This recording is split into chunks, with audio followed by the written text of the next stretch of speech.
¡Por Crom! Buenas noches, noctámbulos. Intrigas en el campamento cristiano. Apaga la luz, toma asiento, que empezamos.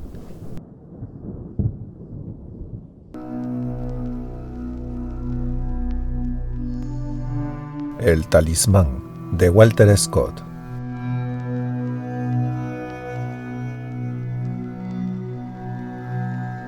Y ahora abriré un secreto libro, y a vuestra inteligencia leeré cosas profundas y peligrosas. Enrique IV. Capítulo 10. El marqués de Montserrat y el gran maestre de los caballeros templarios permanecieron delante del pabellón real, dentro del que había ocurrido aquella singular escena, y vieron como una fuerte guardia de hombres de armas y arqueros se disponía a rodearla para mantener a distancia todo lo que pudiese estorbar el sueño del monarca. Los soldados iban cabizbajos, silenciosos, con la mirada sombría, como si siguieran una comitiva fúnebre, y andaban con tal cuidado que nadie habría podido percibir el ruido de un escudo ni de una espada, a pesar de ser muchos y bien armados los que se movían alrededor de la tienda. Cuando los dos dignatarios pasaron entre ellos, bajaron sus armas en señal de reverencia, pero sin interrumpir el profundo silencio. «¿Qué tal cambio entre estos perros insulares?», dijo el gran maestre a Conrado, cuando hubieron dejado atrás a los soldados de la guardia. «Qué tumulto de caballos y qué ruido había antes delante de este pabellón. Siempre se tiraba a la barra, se jugaba a la pelota, se luchaba, se cantaban romances y se vaciaban botellas entre esta gentuza, como si celebrasen la fiesta del árbol de mayo, en lugar de montar la guardia ante un pabellón real». «Los mástines son una raza fiel», contestó Conrado, «y el rey, su dueño, ha conquistado su afecto dejándoles jugar, luchar y divertirse, y haciéndolo con ellos si tal cosa le venía en gana». «Es un humorista», dijo el gran maestre. «¿Os habéis fijado en el discurso que nos ha dirigido, en lugar de rogar a Dios por su alma, cuando ha tomado la copa y ha hecho aquel brindis? Habría hecho un buen brindis y con una bebida muy especial si Saladino fuese como todos los turcos que llevan turbante y se vuelven de cara a la Meca al toque del muezín. Pero Saladino presume de lealtad, de honor y de generosidad, como si fuese cosa de un perro no bautizado, como él practicar las virtudes de los caballeros cristianos. Dicen que ha pedido a Ricardo que le confiera la orden de caballería». «Por San Bernardo», exclamó el gran maestre, «sería cuestión de tirar los cinturones y las espuelas, señor marqués, de borrar nuestros escudos de armas y renunciar a nuestros burgonetes si se concediera el más elevado honor de la cristiandad a un infiel turco de 10 peniques». «¿Qué precio tan barato ponéis al sultán?», replicó el marqués. «Pero aunque sea un hombre de buena talla, he visto vender a otros mejores que él a 40 peniques en el bazar». Llegaron en aquel momento al lugar donde tenían los caballos, que habían estado esperando a cierta distancia de la tienda real, en medio de un brillante séquito de pajes y escuderos que les acompañaban. Conrado, después de un momento de silencio, propuso al gran maestre enviar el séquito y los caballos, y regresar a pie atravesando las líneas del extenso campamento cristiano, con el objeto de disfrutar de la fresca brisa de la tarde. Consintió el gran maestre y empezaron a caminar ambos, evitando como si lo hubiesen convenido tácitamente la parte más poblada de aquella ciudad de tiendas, siguiendo la ancha explanada que separaba el campamento de las defensas exteriores y en donde podían hablar secretamente y pasar desapercibidos de todos, menos de los centinelas que encontraban a su paso. Durante buen rato hablaron de cuestiones militares y de preparativos de defensa, pero esta conversación, que no parecía interesarles, se terminó, siguiendo un largo intervalo de silencio, que fue roto al fin por el marqués de Montserrat, el cual se paró en seco, como quien ha tomado de súbito una resolución, y fijando la mirada un momento en la sombría y dura fisonomía del gran maestre, le dirigió estas palabras: «Si ello fuese compatible con vuestro valor y santidad, reverendo Sir Giles Amory, os rogaría que, por una vez, levantaréis la oscura víscera que lleváis bajada y hablaseis con un amigo con la cara descubierta». El templario sonrió. «Existen máscaras de colores claros», dijo, «que esconden la fisonomía natural tan bien como las otras, Como queráis, dijo el marqués, poniéndose la mano en la barba y haciendo como quien se quita una careta. Este es mi disfraz, y ahora, ¿qué opináis de los resultados de esta cruzada, en lo que afecta a los intereses de vuestra orden? Eso es levantar el velo de mis pensamientos y no exponer los vuestros.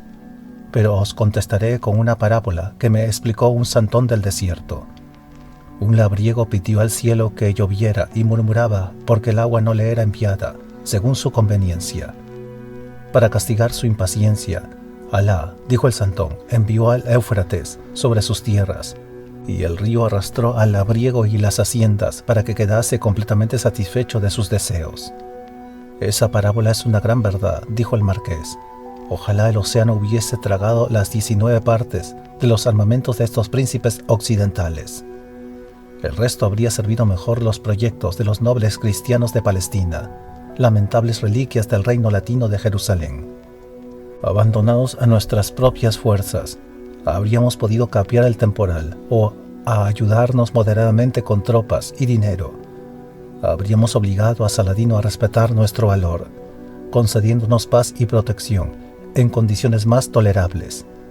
Pero ante el peligro inminente con que le amenaza esta cruzada, no podemos confiar en que Saladino, si la vence, permita que ninguno de nosotros conserve posesiones o principados en Siria, y mucho menos que consienta la existencia de comunidades religiosas y militares que le han originado tantos males. Sí, es verdad, dijo el templario, pero estos cruzados aventureros pueden triunfar y plantar la cruz de nuevo en los baluartes de Sion. ¿Y qué ventajas obtendrán con ello la orden de los templarios o Conrado de Montserrat?, dijo el marqués. La ventaja para vos, contestó el gran maestre.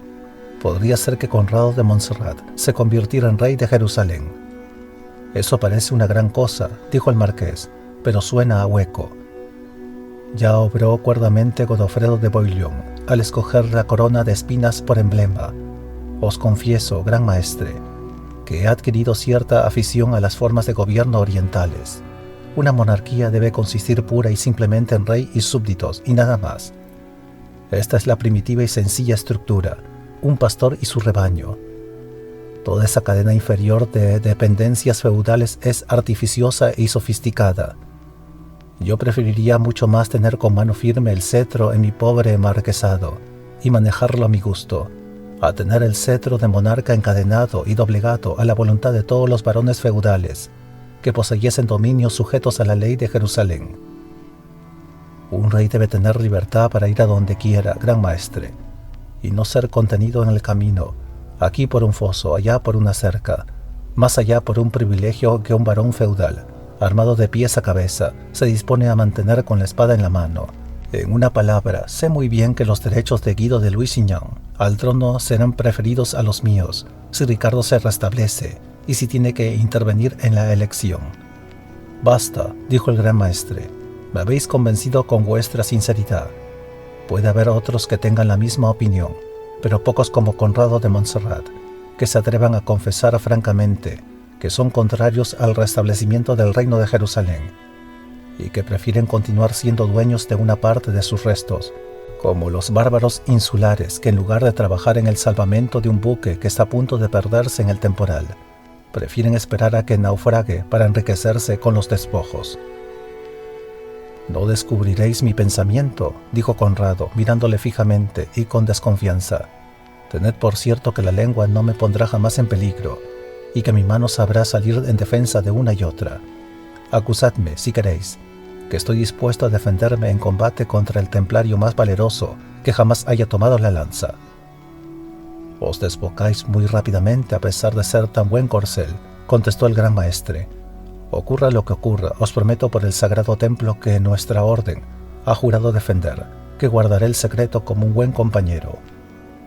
«¿Por qué templo?», preguntó el marqués de Montserrat, a quien la afición al sarcasmo le hacía pasar a menudo por encima de la cortesía y de la discreción. «¿Juráis por lo que hay en la montaña de Sión, construido por el rey Salomón, o por el edificio simbólico y emblemático del que dicen que se habla en los consejos que celebráis bajo las bóvedas de vuestros preceptorios, para el engrandecimiento de vuestra venerable y valerosa orden?» El templario le contempló con terrible mirada, pero contestó con gran calma: Sea el que sea el templo por el que jure, Marqués de Montserrat, estad convencido de que mi juramento es sagrado. Querría saber cómo podría encadenaros a vos con un juramento igual. Juro seros leal, dijo el marqués riendo, por la corona de marqués que espero convertir en algo mejor antes de que esta guerra termine. Es tan sencilla que no me llega a calentar la frente. Una corona ducal me preservaría mejor del aire nocturno que ahora nos da, pero aún sería mejor una corona real, teniendo en cuenta que va forrada de terciopelo y armiño. En pocas palabras, ambos estamos encadenados por unos mismos intereses, porque no creáis, señor gran maestre, que si estos príncipes cristianos lograran conquistar Jerusalén, poniendo allí a un rey designado por ellos, tolerarían que ni vuestra orden ni mi marquesado conservaran la independencia de que disfrutan hoy. No por la Virgen, antes, si así fuera, los orgullosos caballeros de San Juan podrían empezar otra vez a hacer ungüentos y vendas para los hospitales y vosotros, los muy poderosos y venerables caballeros del Temple, tendríais que volver a vuestra humilde condición de hombres de armas, durmiendo 3 en un mismo lecho, cabalgando 2 en un caballo y volviendo a la regla de humildad que allí antes teníais, como lo demuestra el sello que todavía usáis actualmente. El rango, los privilegios y la opulencia de nuestra orden la salvarán de esa degradación con que la amenazáis, contestó altivamente el templario. Ese es vuestro castigo, dijo Conrado de Montserrat, y vos sabéis también como yo, reverendo gran maestre, que si los príncipes cristianos triunfan en Palestina, su primera disposición será destruir la independencia de vuestra orden, lo cual ya habría ocurrido hace mucho tiempo, a no ser por la protección del Papa, y si no se precisara de vuestro valor para reconquistar Tierra Santa. Dadles una victoria completa y os arrinconarán, lo mismo que se recogen y ponen en un rincón los trozos de las lanzas que se rompen en el torneo. Puede muy bien ser verdad lo que decís, contestó el templario, sonriendo tristemente. Pero ¿qué saldríamos ganando si los aliados retiraran sus fuerzas y dejaran Palestina bajo las garras de Saladino? Mucho y seguro, replicó el marqués. El sultán daría grandes provincias a cambio de poder tener en sus órdenes un cuerpo bien armado de lanzas francas. En Egipto y en Persia, un centenar de auxiliares de esta clase, unidos a la caballería ligera, le aseguraría la victoria contra la desigualdad numérica, por terrible que fuese. Esta dependencia sería temporal, quizás solo duraría el tiempo que viviera este sultán emprendedor, pero en Oriente los imperios nacen como setas. Supongamos que muere, y que nosotros estuviésemos fortificados, y con los ejércitos bien nutridos por el constante alistamiento de osados aventureros europeos. ¿Qué no podríamos esperar obtener, libres de la autoridad de estos monarcas, cuya dignidad hoy nos hace sombra, y que si permanecen aquí y triunfan en su empresa, nos obligarán a una degradación y dependencia perpetuas? Tenéis razón, señor marqués, dijo el gran maestre, y vuestras palabras encuentran eco en mi espíritu. Pero hemos de ser cautos. Felipe de Francia es prudente y valeroso. Es cierto, y por eso sería más fácil hacerle desistir de una expedición en que se ha comprometido desatinadamente en un momento de entusiasmo o instigado por sus nobles. Tiene envidia al rey Ricardo, su enemigo natural, y no piensa más que en volver a continuar sus planes ambiciosos, cuyo objetivo está más cerca de París que de Palestina. Aceptará el primer pretexto que le dé motivo para retirarse de una escena en la que sabe muy bien que malgasta inútilmente las fuerzas de su reino. ¿Y el duque de Austria?, dijo el templario. Oh, en cuanto al duque, replicó Conrado, su vanidad y su locura le conducen a las mismas conclusiones que la política y la sabiduría de Felipe. Cree, Dios le guarde, que le tratan con ingratitud, porque en los labios de todos, hasta los de sus mismos Minnesingers, no hay más que elogios al rey Ricardo, a quien tanto detesta y teme, y cuya ruina le llenaría de alegría, como aquellos perros cobardes que cuando el más bravo de la jauría cae bajo las garras del lobo, están dispuestos más bien a atacar a la víctima por detrás que para ir en su ayuda. Pero ¿por qué os digo todo esto? Sino porque deseo sinceramente que esta liga se desvanezca y que el país se vea liberado de sus grandes monarcas y de sus ejércitos. Y ya sabéis muy bien, y lo habéis visto con vuestros propios ojos, que todos los príncipes que aquí tienen influencia y autoridad se perecen por entrar en tratos con el sultán. Ya lo sé, dijo el templario, precisaría estar ciego para no haberlo notado en sus últimas deliberaciones. Pero quitaos la máscara un tanto más y decidme la verdadera razón que os hizo insistir en que el consejo para que se encargue de ese inglés del norte, o escocés, o caballero de leopardo, como lo llamáis, la misión de llevar la propuesta de ese tratado. Fue un ardid político, contestó el italiano. Ser hijo de Inglaterra es una cualidad que predispondría favorablemente a Saladino, quien por otra parte sabía que él hacía mucho tiempo que luchaba bajo las banderas de Ricardo, mientras que su carácter de escocés y algunas otras causas de disgusto personal, que yo sé, daban muchas probabilidades de que, a pesar de no parecer un verdadero enviado nuestro, a su regreso evitará toda comunicación con el rey Ricardo, a quien su presencia siempre ha sido desagradable. «Oh, es una política demasiado sutil», dijo el gran maestre. «Creedme, esa telaraña italiana no envolverá jamás a ese Sansón insular, que conservará toda su cabellera. Sería preferible que le atéis con cuerdas nuevas y muy fuertes. ¿No veis que este emisario tan astutamente elegido nos ha traído a este médico que nos pondrá a este corazón leonido, a este inglés de cuello de toro, en estado de reanudar la cruzada? Y cuando esté en condiciones de continuar la marcha, ¿qué príncipe se atreverá a quedarse atrás? Tendrán que seguirle por vergüenza, aunque prefiriesen marchar bajo las banderas de Satanás». «Tranquilizaos», dijo Conrado de Montserrat, «antes de que ese médico, si no recurre a una especie de milagro, tenga tiempo de acabar la curación de Ricardo, será posible hacer surgir una abertura entre el francés, o por lo menos el austriaco, y sus aliados de Inglaterra, de manera que la divergencia sea irreconciliable, y aunque Ricardo se levante de su lecho, será quizá para tomar el mando de sus propias tropas nacionales, pero jamás, por sus solas fuerzas, para hacerse cargo de la totalidad de las tropas de la cruzada». «Eres un arquero de buena voluntad», dijo el templario, «pero, Conrado de Montserrat, no tienes el arco bastante tirante para disparar una flecha y dar en el blanco». Callóse de pronto, miró con inquietud en derredor suyo, para asegurarse de que nadie podía oírles, y tomando la mano de Conrado, la estrechó con fuerza, le miró de hito en hito y dijo en voz baja: «Levantarse, Ricardo, has dicho. Conrado, es preciso que no se levante jamás». El marqués de Montserrat se estremeció. «¿Qué decís? Habláis de Ricardo de Inglaterra, corazón de león, el defensor de la cristiandad». Le palideció el rostro y las rodillas le temblaron mientras decía tales palabras. El templario le miró y con una sonrisa de desprecio contrajo su rostro de hierro. «¿Sabes a qué te pareces en este momento, Conrado? No al político marqués de Montserrat, ni al que quería dirigir el consejo de príncipes y determinar el destino del imperio, sino a un novicio que, habiendo encontrado por azar una fórmula de conjuros en el libro de su maestro, ha evocado el diablo sin pensarlo y se horroriza al ver que el mal espíritu se presenta ante él». «Reconozco», dijo Conrado tranquilizándose, «que salvo en el caso de encontrar otro camino muy seguro, habéis señalado el que nos puede llevar más pronto al fin que nos proponemos. Pero, Virgen Santa, nos aborrecería toda Europa y seríamos objeto de todas las maldiciones desde el Papa hasta el último pordiosero de las puertas de las iglesias, que andrajoso, leproso y caído en la más espantosa miseria humana, aún daría gracias a Dios por no ser ni Giles Amaury ni Conrado de Montserrat».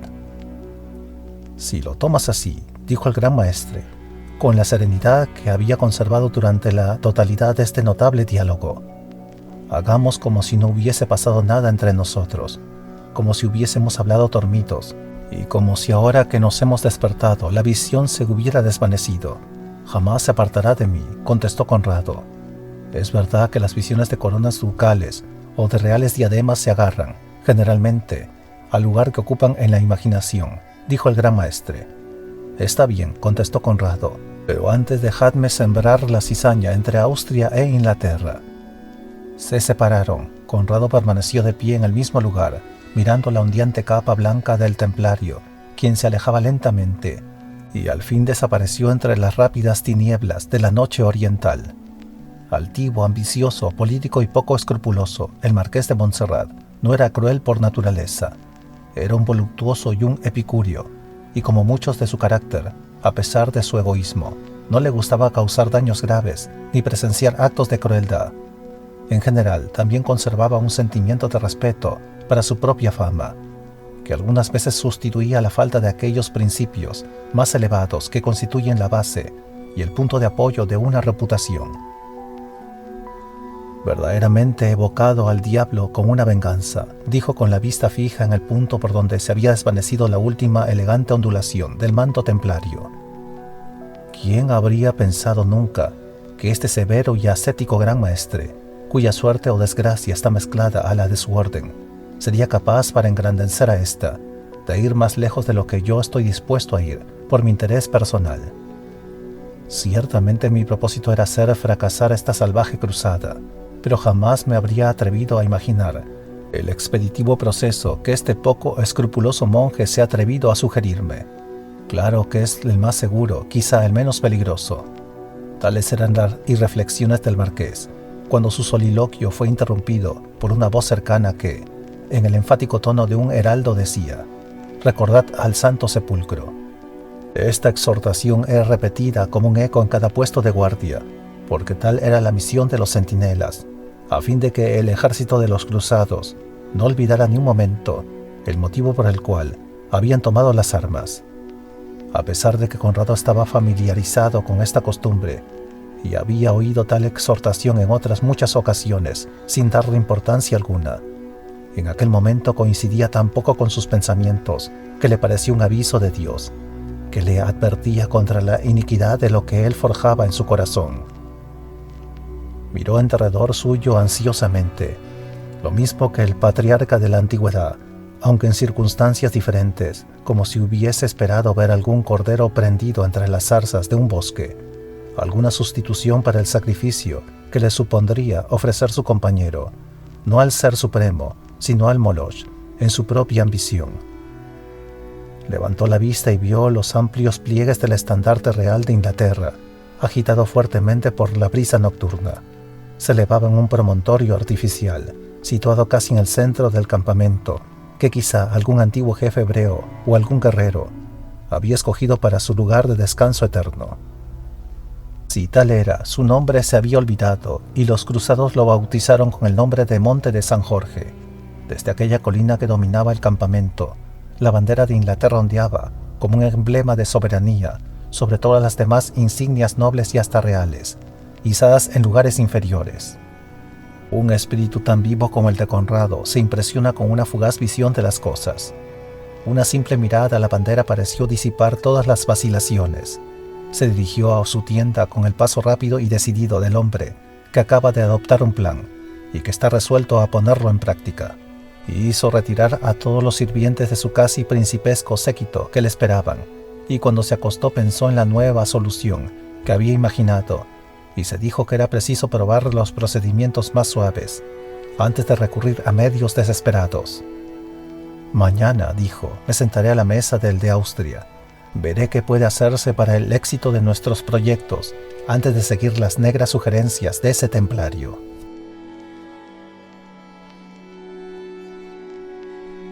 En nuestro país del norte hay una cosa cierta: otorgará nobleza, valor, fortuna o seso, y a su poseedor todas las dignidades, pero la envidia, la altura, persiguiendo como el lebrel persigue el rastro de la corza, llegará a abatirlas, una por una, a todas. Sir David Lindsay. Capítulo 11. Primera parte. Leopoldo, Gran Duque de Austria, fue el primer señor de este noble país que ostentó el título de príncipe.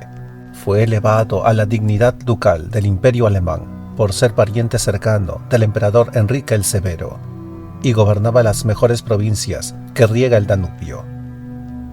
La historia le ha criticado a causa de un acto de violencia y de perfidia derivado de hechos ocurridos en Tierra Santa, y sin embargo, la vergüenza de haber hecho prisionero a Ricardo cuando de regreso atravesaba sus dominios solo y disfrazado no era un acto que concordara con el carácter natural de Leopoldo.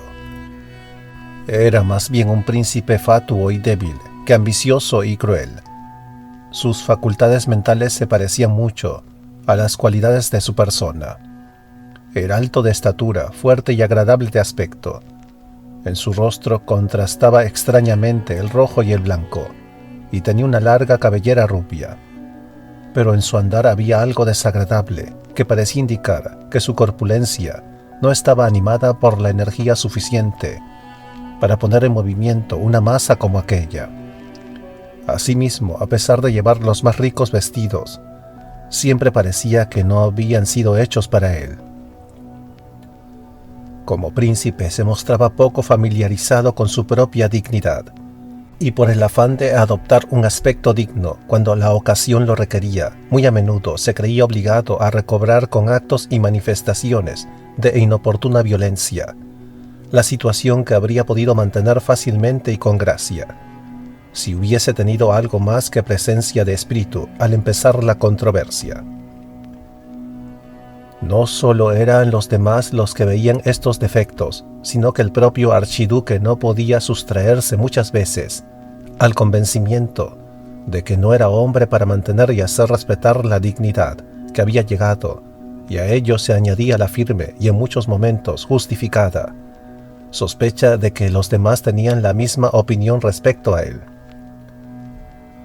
Al principio de la cruzada, cuando se sumó a ella con un ejército digno de un príncipe, se moría de ganas de obtener la amistad y la confianza de Ricardo, e hizo tantas cosas para lograrlas, que en buena política el rey de Inglaterra habría debido agradecerlas y corresponderlas. Pero el archiduque, que no dejaba de ser valiente, estaba lejos de poseer aquel ardiente ímpetu de corazón de león, que le hacía amar el peligro como si fuese una novia, y por consiguiente, el rey sintió pronto hacia él una especie de desprecio. Además, Ricardo, que era normando y como tal, estaba habituado por naturaleza a la templanza, criticaba la inclinación que el alemán sentía por los placeres de la mesa, y principalmente su liberal indulgencia por el uso del vino. Por estas razones y otras razones de carácter personal, el rey de Inglaterra trató muy pronto al austríaco con desdeñosa superioridad, sin preocuparse de disimular o modificar sus sentimientos, de lo cual se dio cuenta el desconfiado Leopoldo, y correspondió a ellos con el más profundo odio. La discordia entre ellos fue fomentada por las artes secretas y políticas de Felipe de Francia, uno de los monarcas más sagaces de la época. Temeroso del carácter arrogante y antojadizo de Ricardo, le consideraba su rival natural, y se sentía ofendido por los procedimientos de dictador con el que, vasallo de Francia, por los dominios que poseía en el continente, se conducía con su señor natural, y buscaba la manera de robustecer su partido y debilitar el de Ricardo, excitando a los príncipes cruzados de categoría inferior a reunirse para resistir a lo que él llamaba la usurpadora autoridad del rey de Inglaterra. Tal era el estado de la política y del criterio mantenido por el archiduque de Austria, cuando Conrado de Montserrat resolvió emplear su envidia a Inglaterra como procedimiento para disolver o hacer desaparecer a la larga la Liga de los Cruzados. El momento que escogió para su visita fue el mediodía, y el pretexto obsequiar al archiduque con un selecto vino de Chipre, que últimamente había caído en sus manos, y comentar sus méritos, comparándolo con los vinos de Hungría y del Rin.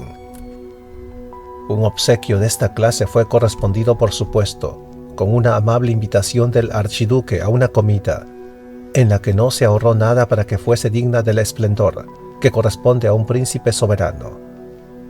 Sin embargo, el refinado gusto del italiano vio más abigarrada profusión que finura o esplendor en la abundancia de platos, bajo cuyo peso crujía la mesa.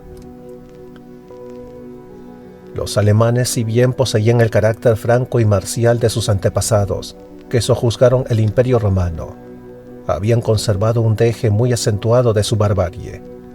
Entre ellos, las prácticas y los principios de la caballería no eran llevados a tan delicados extremos como entre los caballeros ingleses y franceses, ni observaban con mucho rigor las reglas de la etiqueta que estas dos últimas naciones consideraban el exponente más elevado de la civilización.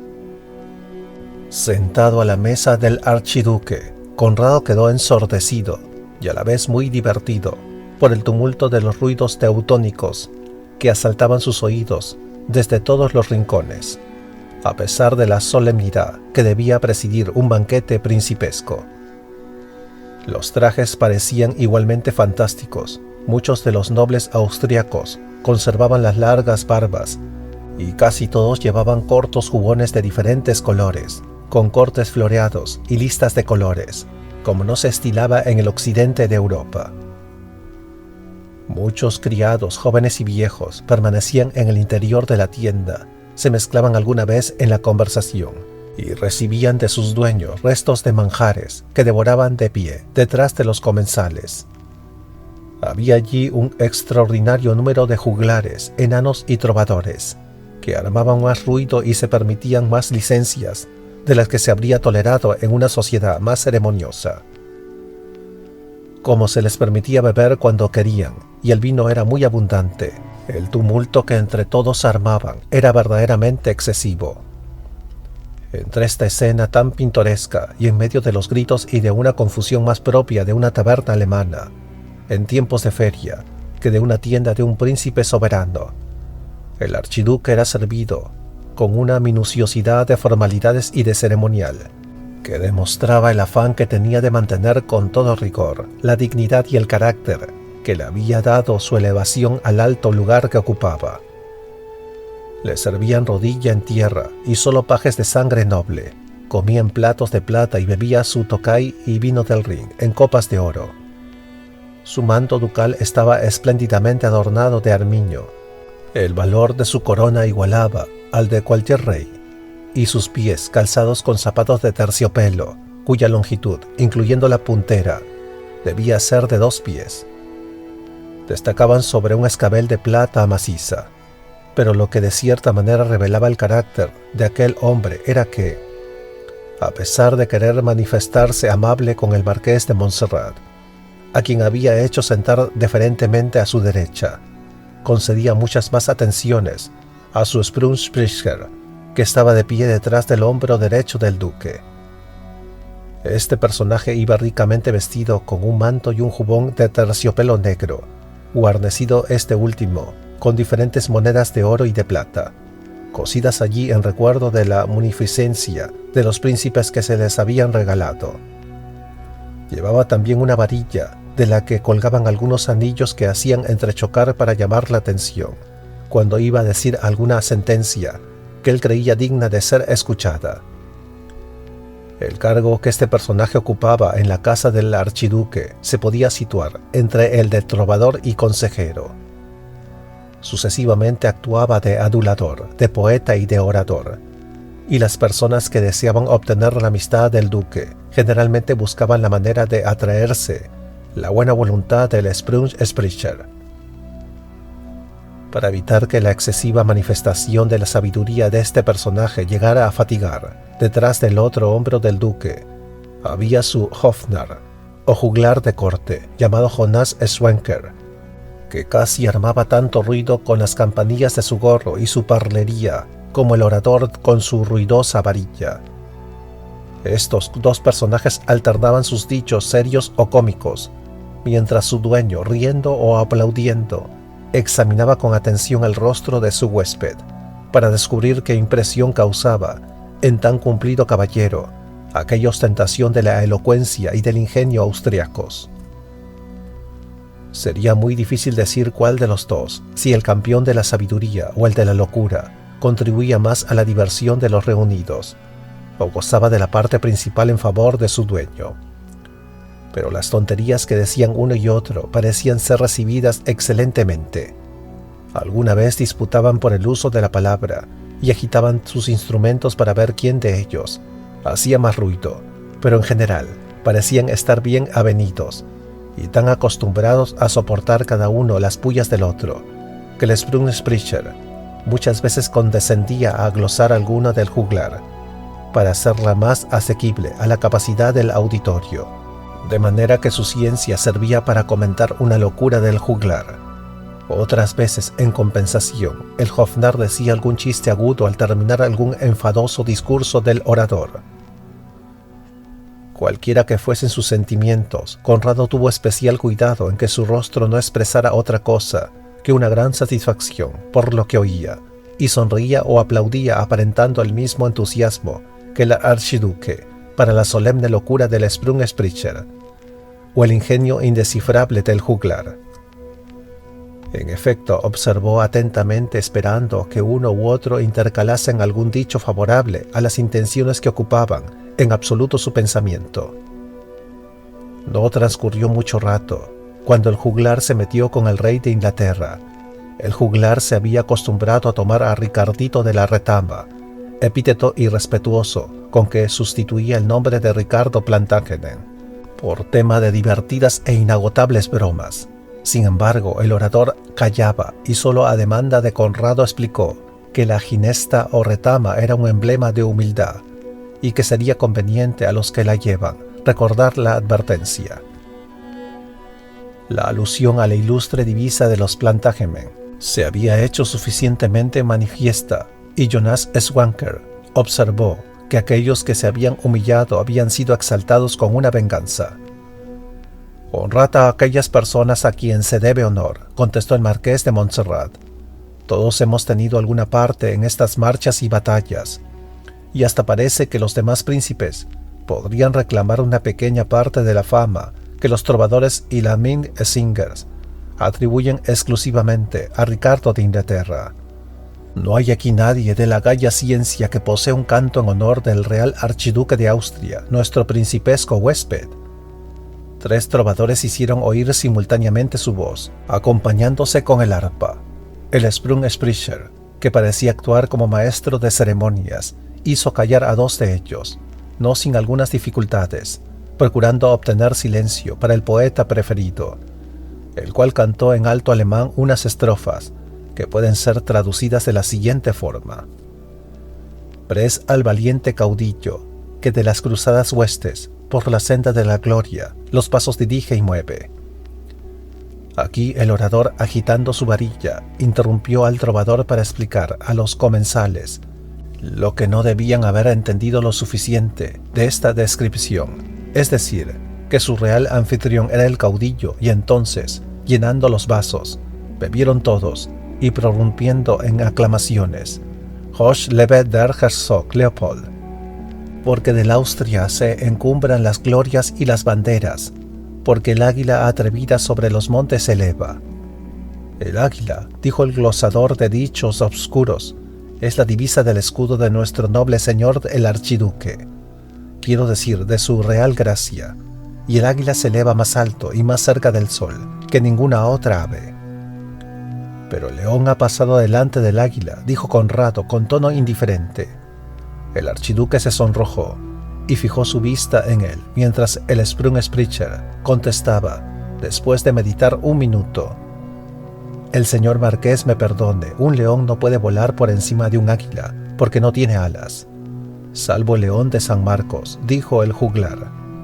«Es la bandera de Venecia», dijo el archiduque, «pero ciertamente esta raza anfibia, mitad de nobles, mitad de comerciantes, no se atreverá a compararse con la nuestra en categoría». «Yo no me refería al león de Venecia», dijo el marqués de Montserrat, «sino de los 3 leones de Inglaterra. Antes», agregó, «eran 3 leopardos, pero ahora se han convertido en verdaderos leones y tienen que marchar delante de todos los animales, peces y aves, y ay del que intente disputárselo». «¿Habláis en serio, señor?», preguntó el austriaco, que estaba considerablemente excitado por el vino. «¿Creéis que Ricardo de Inglaterra pretende tener alguna superioridad sobre los soberanos libres que se han aliado voluntariamente a la cruzada?» «Lo digo solo por lo que veo», contestó Conrado.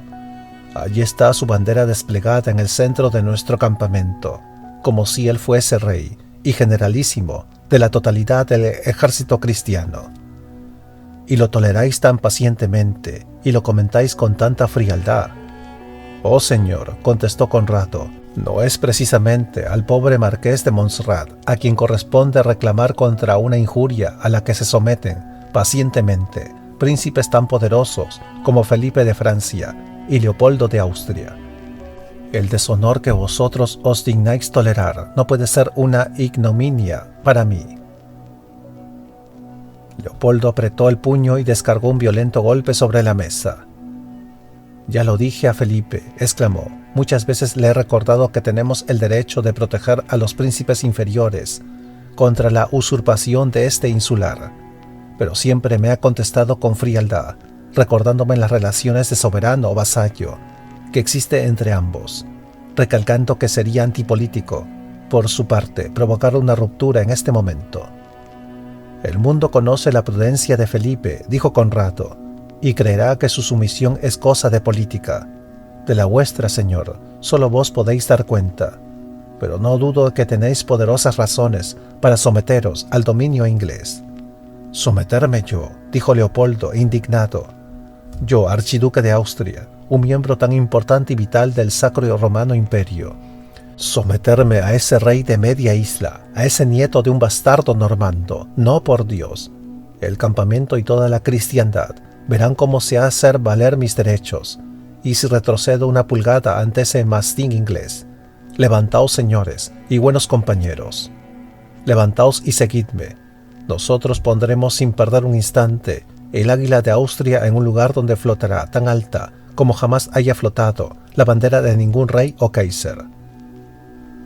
Se levantó rápidamente de la mesa y entre los tumultuosos gritos de los invitados y de su séquito salió de la tienda y tomó su bandera que estaba clavada delante de la entrada.